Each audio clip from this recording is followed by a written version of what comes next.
Hi dears. അപ്പോൾ നമ്മളിന്നൊരു water എയ്റ്റിനിടെ ആണ്. അപ്പോൾ നമ്മൾ ഇതുവരെ ഷോർട്സാണ് വാട്ടർ എയ്റ്റിനിടെ ആയിട്ട് ഇട്ടിട്ടുള്ളത്. അപ്പോൾ ലോങ് വീഡിയോ ആയിട്ട് ഇടാമെന്ന് വിചാരിച്ചു. അപ്പോൾ ഒരുപാട് പേര് വന്നിട്ടുണ്ടായിരുന്നു, ലോങ് വീഡിയോ ആയിട്ട് ഇട്ട് കഴിഞ്ഞാൽ കാണാൻ രസമായിരിക്കുമല്ലോ, അത് ചെയ്തുകൂടെയെന്ന്. അപ്പോൾ രാവിലെ നമുക്ക് കട്ടൻ ചായയാണ്. അതിന് മുന്നേ ഞാനൊരു സ്ഥലമൊക്കെ കാണാൻ നല്ല ഭംഗിയല്ലേ, അപ്പോൾ രാവിലത്തെ നമ്മുടെ സ്ഥലമൊക്കെ ഒന്ന് കാണിച്ചേക്കാമെന്ന്. ഇതൊരു 6 മണി 6:15 സമയം ആണ് കേട്ടോ. അപ്പോൾ നമ്മുടെ വീടിൻ്റെ നേരെ വാതിലാണ് ദേ നമ്മുടെ വള്ളം കിടക്കുന്നത്. അവിടെ നോക്കുമ്പോൾ ഈ ഒരു വ്യൂ ആണ് കേട്ടോ. എനിക്ക് ഭയങ്കര ഇഷ്ടമാണ്. എല്ലാ ദിവസവും ഞാൻ വീട്ടിലുണ്ടെങ്കിൽ ആ സമയത്ത് എനിക്ക് ഏറ്റവും ഇഷ്ടമുള്ളതാണ്. പിന്നെ ചില ദിവസമൊക്കെ എണീക്കുമ്പോൾ താമസിക്കും, അപ്പോൾ പറ്റത്തില്ല. ഉണർന്നിട്ടുണ്ടെങ്കിൽ എനിക്കിത് അത്ര ഇഷ്ടപ്പെട്ടൊരു കാഴ്ചയാണ് കേട്ടോ. ഭയങ്കര ബ്യൂട്ടിഫുൾ അല്ലേ. ഞാൻ എപ്പോഴും ആലോചിക്കും, ഞങ്ങളുടെ സ്ഥലത്തിൻ്റെ അത്രയും ഭംഗിയുള്ള സ്ഥലമൊക്കെ ഇവിടെ ഉണ്ടോ, ലോകത്തുണ്ടോ എന്ന്. ഉണ്ട്, അത് വേറെ കാര്യം. എന്നാലും നമ്മുടെ സ്ഥലം നമുക്ക് എപ്പോഴും സ്പെഷ്യലല്ലേ. ഒരുപാട് ഇഷ്ടമാണ്. ഞാൻ എൻ്റെ ഒരുപാട് ഡേ ഇൻ മൈ ലൈഫിൽ ഇത് കാണിച്ചിട്ടുണ്ട്. ഇതുപോലെ നമ്മുടെ സ്ഥലത്തെ സൺസെറ്റും സൺറൈസും ഒക്കെ കാണിച്ചിട്ടുണ്ട്. അങ്ങനെ രാവിലെ ഒരു 7 മണിയൊക്കെ ആയപ്പോഴാണ് കേട്ടോ അത് കഴിഞ്ഞിട്ട് കട്ടൻ ചായ കുടിക്കുന്നത്. അമ്മയ്ക്ക് പോകണ്ടല്ലോ, ഇപ്പോൾ അമ്മയ്ക്ക് വയ്യാതിരിക്കുന്നുണ്ട്, അമ്മ പോകണില്ല. അതുകൊണ്ട് കുറച്ച് താമസിച്ചൊക്കെയാണ് എല്ലാ കാര്യം. അമ്മ പോകുന്ന ദിവസമൊക്കെ ആണെങ്കിൽ എല്ലാം നേരത്തെ 6:30 പണിയൊക്കെ കഴിയും. അപ്പോൾ രാവിലെ കട്ടൻ ചായ കുടിക്കാൻ നേരത്ത് പുറത്തെ കാഴ്ചയൊക്കെ കണ്ടിട്ടാണ് ചായ കുടിക്കുന്നത്. പിന്നെ കുറേ പേര് ചോദിക്കുന്നുണ്ട്, ഇവിടെ ഇരുന്ന് ഈ വാതിലിൻ്റെ ഇവിടെ ഇരുന്നിട്ട് എന്താ വീഡിയോ ചെയ്യുന്നതെന്ന്. ഇവിടെ മാത്രമേ വെട്ടമുള്ളൂ, അകത്ത് ഇരുന്ന് ചെയ്യാനുള്ള ഒരു സംവിധാനം എനിക്കില്ല. ലൈറ്റൊക്കെ ഉണ്ടെങ്കിലും ഒരു നമുക്ക് നമ്മുടെ വീഡിയോ കാണുമ്പോൾ ഒരു ഭംഗി തോന്നിക്കണ്ടേ, അത് അകത്തുനിന്ന് ചെയ്യുമ്പോൾ എനിക്ക് തോന്നുന്നില്ല. ഇവിടെ ഇരിക്കുമ്പോൾ എനിക്ക് നല്ല വെട്ടം കിട്ടുന്നുണ്ട്, പ്രകൃതിദത്തമായ ലൈറ്റിംഗ് ഉണ്ട്, അതുകൊണ്ടാണ്.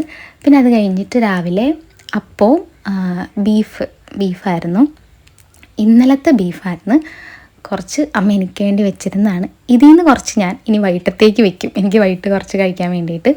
പിന്നെ രാവിലെ ഉച്ചയ്ക്ക് വൈകിട്ട് ഇത് തന്നെ കഴിച്ചാൽ നമ്മുടെ ഹെൽത്ത് പോകുന്നതുകൊണ്ട് ഞാൻ വൈകിട്ടത്തേക്കാക്കി. രാവിലെ അപ്പവും ബീഫും കഴിക്കാമെന്ന് വെച്ച്. അമ്മ വെക്കുന്ന കറിക്കൊക്കെ ഒടുക്കത്തെ ടേസ്റ്റാണ്. ഇത് എൻ്റെ അമ്മയോട് ഞാൻ പറയുന്നതല്ല, അടിപൊളിയാണ്. എനിക്കിപ്പോൾ പറയുമ്പോൾ തന്നെ കൊതി വരാം. ആ ഒരു എരിവും എല്ലാം അടിപൊളിയാണ്. ഇത് ഈ ഞെക്കി നോക്കുന്നതെന്നു അറിയാം. എനിക്ക് ഈ തളുത്താപ്പിളുത്താന്ന് കിടക്കുന്ന ഇറച്ചിയില്ല, അതെനിക്ക് അത്രയ്ക്ക് ഇഷ്ടമില്ല. എനിക്ക് ഈ ബീഫിനകത്ത് തന്നെ ഈ മുറുകിയിരിക്കുന്നതാണ് ഇഷ്ടം, അതാണ് ഈ ഞെക്കി നോക്കുന്നത്. എന്നിട്ട് തളുത്താപ്പിളുത്ത വരുന്നൊക്കെ ഇങ്ങനെ വെച്ചേക്കും. അമ്മയോ അച്ഛനോ അവനോ ആരെങ്കിലും കഴിക്കും. അപ്പം സാധാ അപ്പമാണ് കേട്ടോ. അതിനകത്ത് പച്ചമുളക് അരിഞ്ഞിടും. എനിക്ക് ഈ പച്ചമുളക് മൊരിയുമ്പോൾ ഉള്ള ആ ഒരു രുചി ഭയങ്കര ഇഷ്ടമാണ്.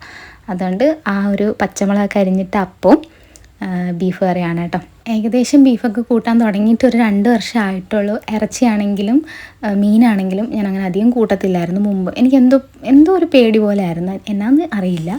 പിന്നെ പതുക്കെ ഇങ്ങനെ കഴിക്കാൻ തുടങ്ങിയിട്ടുള്ളൂ. ഇപ്പോഴും ഈ കുഞ്ഞു മത്തി അതുപോലുള്ള മീനുകളല്ലാതെ വലിയ മീനുകളില്ലേ, ചൂര, അതൊക്കെ എനിക്ക് വലിയ താല്പര്യമില്ല. ഓരോ മനുഷ്യന്മാർക്കും ഓരോ ഡിഫറെൻ്റ് ആയിട്ടുള്ള ഒരു ടേസ്റ്റാണല്ലോ. പക്ഷേ കുഞ്ഞു പൊടിമീനുകളൊക്കെ വലിയ ഇഷ്ടമാണ്. പക്ഷേ ഒത്തിരി പിന്നെ പന്നിയിറച്ചിയൊന്നും എനിക്ക് പേടിയാണ്. അപ്പോൾ ചോദിക്കും, എന്താ ഇതൊക്കെ കഴിക്കുന്നവർക്ക് അത് കഴിച്ചുകൂടെയെന്ന്. എല്ലാവരും വ്യത്യസ്തരാണല്ലോ. അത് കഴിഞ്ഞിട്ട് രാവിലത്തെ ആഹാരമൊക്കെ കഴിച്ച് ഏകദേശം ഉച്ചയായി. ഇനി നമുക്ക് ഉച്ചയ്ക്കത്തെ വീഡിയോ എടുക്കാമെന്ന് വിചാരിച്ചു. ഇതിൻ്റെ ഇടയ്ക്ക് ഒരു ആപ്പിൾ കഴിച്ചു, അതെടുക്കാൻ പറ്റിയില്ല, മിസ്സായിപ്പോയി. അമ്മയ്ക്ക് വാങ്ങിച്ച ഫ്രൂട്ട്സിൻ്റെ കൂട്ടത്തിൽ ഉണ്ടാകട്ടോ, കഴിച്ചു, അതെടുക്കാൻ പറ്റിയില്ല. പിന്നെ ഉച്ചയായി. ഇനി നമുക്ക് ഉച്ചയ്ക്കത്തെ ചോറിലോട്ട് പോവാം. അപ്പോൾ കാന്താരി നമ്മുടെ സൈഡിൽ, വീടിൻ്റെ സൈഡിൽ കാന്താരി നിൽപ്പുണ്ട്. അപ്പോൾ ഞാൻ ഓർത്ത് കാന്താരി എടുക്കാം. എരിവ് വേണം, എരിവ് എന്തെങ്കിലും ഉണ്ടെങ്കിലാണ് ഇഷ്ടം. ചാറുകറിയും അങ്ങനെയൊന്നും വേണമെന്നില്ല, പക്ഷേ എരിവ് എനിക്ക് ഇച്ചിരി നിർബന്ധമാണ്. അതാണ് ഇടയ്ക്ക് പച്ചമുളകൊക്കെ കടിച്ചിരുന്നത്. അപ്പോൾ കാന്താരി ഉണ്ടായിരുന്നു, കാന്താരി വരച്ചു. അപ്പോൾ ഇതാണ് ഉച്ചയ്ക്കത്തെ നമ്മുടെ ആഹാരം. അപ്പോൾ നമുക്ക് കാന്താരി ഉണ്ട്, ബീട്രൂട്ട് ഒരു ഇതുപോലെ വെച്ചതുണ്ട്, പിന്നെ നെല്ലിക്ക ഉപ്പിലിട്ടതുണ്ട്, മാങ്ങാക്കറിയുണ്ട്. ബീട്രൂട്ട് ഒരു അവിയലല്ലല്ലോ, അതിനെന്താ പറയുക, മെഴുക്കുവരട്ടി അതുപോലെ വെച്ചതാണ് കേട്ടോ. അപ്പം ആ ഒരു നെല്ലിക്കയുടെ ആ ഒരു ഉപ്പിലിട്ട നെല്ലിക്കയും അടിപൊളിയാണ്. ഉപ്പിലിട്ട നെല്ലിക്കയും കാന്താരിയും ഒക്കെ ആ ഒരു കോമ്പിനേഷൻ അടിപൊളിയാണ് കേട്ടോ.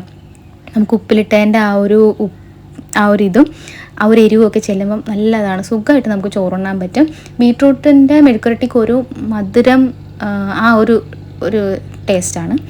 ബീട്രൂട്ടിൻ്റെ എല്ലാം എനിക്കിഷ്ടമാണ്. അച്ചാർ ഇഷ്ടമാണ്, മെഴുക്കുരട്ടി ഇഷ്ടമാണ്, എല്ലാം ഇഷ്ടമാണ് കേട്ടോ. ബീട്രൂട്ട് അച്ചാറാണ് എൻ്റെ ഫേവറേറ്റ്. അച്ചാറുകളെല്ലാം നമുക്ക് എല്ലാവർക്കും ഇഷ്ടമാണ്, പക്ഷേ ബീട്രൂട്ട് അച്ചാർ, വെളുത്തുള്ളി അച്ചാറൊക്കെ അടിപൊളിയാണ്. പിന്നെ കാന്താരിയും കൂടെയൊക്കെ കടിച്ച് കഴിയുമ്പം ഉച്ചയ്ക്കകത്ത് നമ്മുടെ ഊണ് കുശാലാവും. ഒരു ചമ്മന്തിയും കൂടെ വേണമായിരുന്നു. ഇത് പക്ഷേ ഇത് അമ്മയ്ക്ക് ആയിരിക്കുന്നതുകൊണ്ട് നമ്മൾ തന്നെ എല്ലാം ഉണ്ടാക്കണമല്ലോ, അതുകൊണ്ട് അത്രയും ആർഭാടം വേണ്ടാന്ന് ഓർത്ത്. പിന്നെ എപ്പോഴും ഇത്രയും കറിയൊന്നും ഇല്ല കേട്ടോ. ഞാനൊരു വാട്ടയിറ്റിൻ്റെ എടുക്കുന്നത് കൊണ്ട് ഈ ബീട്രൂട്ട് മെഴുക്കുവരട്ടിയും കൂടെ ഉണ്ടാക്കിയതാണ്. അല്ലെങ്കിൽ വല്ല അച്ചാറും ഉണക്കമീൻ ചമ്മന്തിയോ മോരോ ഒക്കെ ആയിരിക്കും. ഇതിപ്പം പിന്നെ കാന്താരിയും എപ്പോഴൊന്നും കാണത്തില്ല, ഒരു ഭംഗിക്കിരിക്കട്ടെ എന്ന് വെച്ച് ഞാൻ അവിടെ വെച്ചെന്നേ ഉള്ളൂ. അങ്ങനെ ഉച്ചയൂണ് കഴിഞ്ഞു, വൈകുന്നേരം ചായയായി. ചിയേഴ്സ്. അപ്പോൾ പാൽ ചായ അത്രയ്ക്ക് താല്പര്യമില്ല. പുറത്തൊക്കെ പോവുകയാണെങ്കിൽ പാൽ ചായ കുടിക്കും. ടൗണിലോ പുറത്ത് നമ്മൾ എന്തെങ്കിലും കാര്യത്തിന് പോവുകയാണെങ്കിൽ പിന്നെ കട്ടൻ ചായയും പുറത്തുനിന്ന് കുടിക്കും. പക്ഷെ എന്നാലും കട്ടൻ ചായയാണ് ഇഷ്ടം. അപ്പോൾ രാവിലെ വൈകുന്നേരം എണീറ്റ് വന്നാൽ കട്ടൻ ചായ ഇല്ലാതെ പറ്റത്തില്ല. ആശുപത്രിയിലൊക്കെ അഡ്മിറ്റ് ആകുന്ന സമയത്ത് ഏറ്റവും കൂടുതൽ ബുദ്ധിമുട്ട് വരുന്നത് കട്ടൻ ചായയുടെ കേസിനാണ്. പിന്നെ അമ്മ ചായ മേടിക്കാൻ പറഞ്ഞു വിടുമ്പോഴാണെങ്കിലും ആശുപത്രി കിടക്കുകയാണെങ്കിലും ഞാൻ കട്ടൻ ചായ മേടിക്കുന്നത്. പിന്നെ ഇതൊരു പൊരിയാണ് കേട്ടോ. ഇതെന്താണെന്ന് അറിയില്ല. വായിലിട്ട് കഴിയുമ്പോൾ ഇങ്ങനെ വലുത്ത് പോവും, പക്ഷെ ടേസ്റ്റുണ്ട്. എനിക്ക് വൈകിട്ട് ചായ കുടിക്കുമ്പോൾ ഇങ്ങനെ അതിൻ്റെ കൂട്ടത്തിൽ കടി വേണമെന്നൊന്നും നിർബന്ധമില്ല കേട്ടോ. പക്ഷേ അത് ഞാൻ പറഞ്ഞല്ലോ, ഞാൻ വീഡിയോ എടുക്കുന്നത് കൊണ്ട് ഇതെടുത്താൽ. പക്ഷേ കഴിച്ച് വന്നപ്പോൾ നല്ല ടേസ്റ്റ് ഉണ്ട് കുറേ എണ്ണം. പിന്നെ ഇത് ഭയങ്കര വലിപ്പമാണ്. പിന്നെ പകുതി വെച്ച് കടിച്ച് പിന്നെ അതിനൊരു എരിവുണ്ട്. ആ എരിവ് നമ്മൾക്ക് ചൂട് ചായയുടെ കൂട്ടത്തിൽ എരിവ് വരുമ്പം നല്ല ടേസ്റ്റല്ലേ. ഈ ബീഫൊക്കെ ആണെങ്കിലും കൂട്ടി കഴിഞ്ഞിട്ട് അതിൻ്റെ കൂട്ടത്തിൽ ഈ ചൂട് ചായ കുടിക്കുമ്പം, എരിവുള്ള മിക്സറൊക്കെ തിന്നിട്ട് ചൂട് ചായ കുടിക്കുമ്പോൾ സൂപ്പറല്ലേ. ആ ഒരു ഫീലായിരുന്നു. പിന്നെ ഇതിനൊരു ടൊമാറ്റോ സോസിൻ്റെ ഒരു ടേസ്റ്റും ഉണ്ട്. കൊള്ളായിരുന്നു മൊത്തത്തിൽ. അത് കാരണം ആ ചൂട് ചായയും വലിച്ചു കുടിച്ച് എല്ലാം വളരെ പെട്ടെന്നായിരുന്നു. നിമിഷ നേരം കൊണ്ട് സാധനം രണ്ടും കാലിയായി. പിന്നെ വൈകുന്നേരമായി കേട്ടോ. ഇനി വൈകുന്നേരത്തെ ഫുഡെന്ന് പറയുന്നത് വളരെ ലൈറ്റ് ആയിരിക്കും. രാവിലത്തെ ബീഫും മാറ്റി വെച്ചിട്ടുണ്ടായിരുന്നല്ലോ, അതായിരിക്കും കേട്ടോ വൈകിട്ട് കഴിക്കുന്നത്. അങ്ങനെ വൈകുന്നേരമായി. ഇപ്പം ഹൗസ് ബോട്ടൊന്നും അധികം ഇല്ല കേട്ടോ. അല്ലെങ്കിൽ നമ്മുടെ ഇവിടെ ഒന്ന് ഭയങ്കര ഇളക്കമായിരിക്കും. ഹൗസ് ബോട്ടൊക്കെ അങ്ങോട്ടും ഇങ്ങോട്ടുമൊക്കെ പോയും ഒക്കെ ആയിരിക്കും. അതുകൊണ്ട് ഇന്നലെ ഇവിടെ ഒരു വ്യവസായ എന്തോ ഒരു ബന്ധമുണ്ടായിരുന്നു. അതുകൊണ്ട് ഗസ്റ്റുകൾ അധികം വന്നിട്ടില്ല. അതുകൊണ്ടാണ് വൈകിട്ട് ദോശയും രാവിലത്തെ എൻ്റെ ബാക്കി വെച്ച ബീഫും ആയിരുന്നു കേട്ടോ. അപ്പോൾ അത്രയേ ഉള്ളൂ നമ്മുടെ ഒരു വാട്ട ഈറ്റിനിടെ എന്ന് പറയുന്നത്. വളരെ സിമ്പിളാണ്, ഇത്രയും ഉള്ളൂ. അപ്പോൾ നമ്മുടെ വീഡിയോ എല്ലാവർക്കും ഇഷ്ടമായിരിക്കുന്നു. അപ്പോൾ അത്രയേ ഉള്ളൂ. Thank you.